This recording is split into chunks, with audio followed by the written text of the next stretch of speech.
The Meghalaya government's decision to ease the restrictions has once again been able to make the citizens of the state move freely. However, fear still remains as the positive cases of COVID-19 in the state has recently been increasing. Speaking to Meghalaya Chief Minister Conrad K. Sangma, he said that even though the cases in the state have been increasing, the people of the state have to understand that the people tested positive for COVID-19 are those that have returned back from other states. He added that the state has to ensure that there is no community transmission of COVID-19. Sangma said that the people should not panic about the returnees getting the virus, since the people who have been affected are those returning from the red zone or the areas that have been affected by the virus. Sangma said that he was glad that the state has so far recorded less positive cases as to what they had anticipated. Whatsoever, the people of the state should not panic. Concerning the relaxations made in the state after the 2 months national lockdown, Sangma said that though health is the priority, but at the same time, one has to look at the daily earnings of the people. Sangma added that after seeing the possibility of easing the restrictions, the government felt the need to give traders a chance to make up for the loss they had to endure during this lockdown.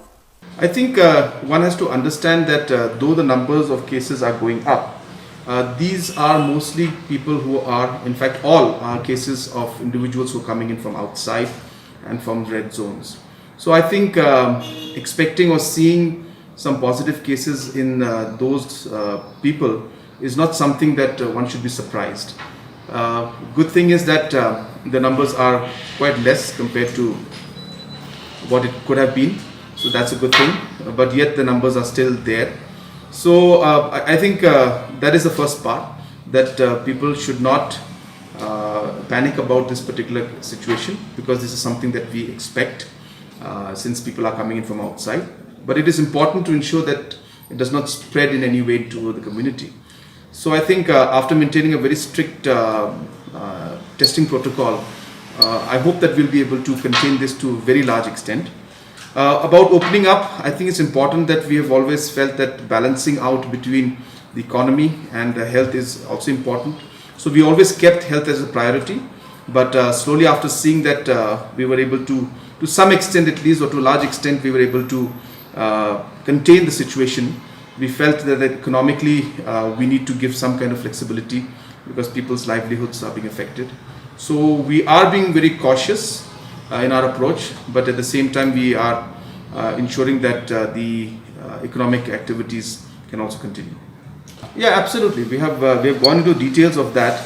I will not have the exact numbers with me right now because these are very highly technical numbers, but the department has shared all of this in the past also, that in terms of categorization of individuals who are asymptomatic and category of individuals who are people who are showing mild symptoms but have very little medical need, and then there are categories of people who will need highly complicated and sophisticated life support systems.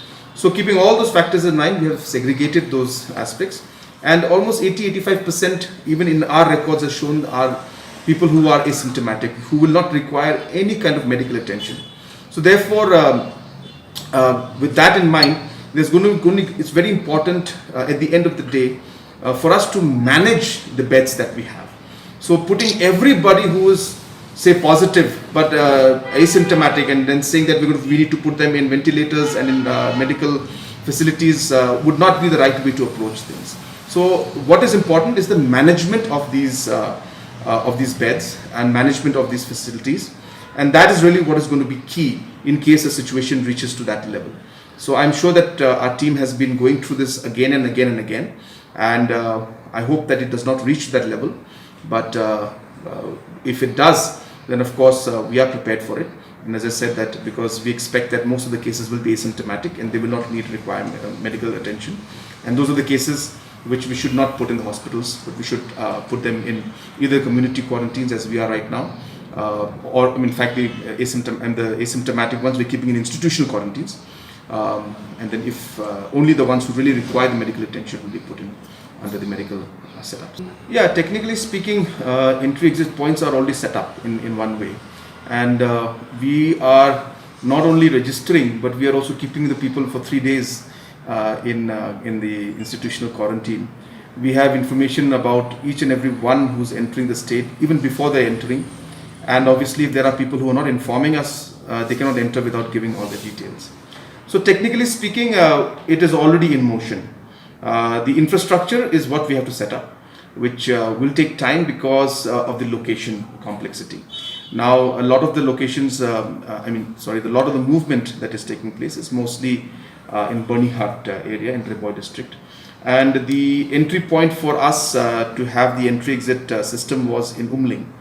And right now, but the checking is taking place in Burnihut.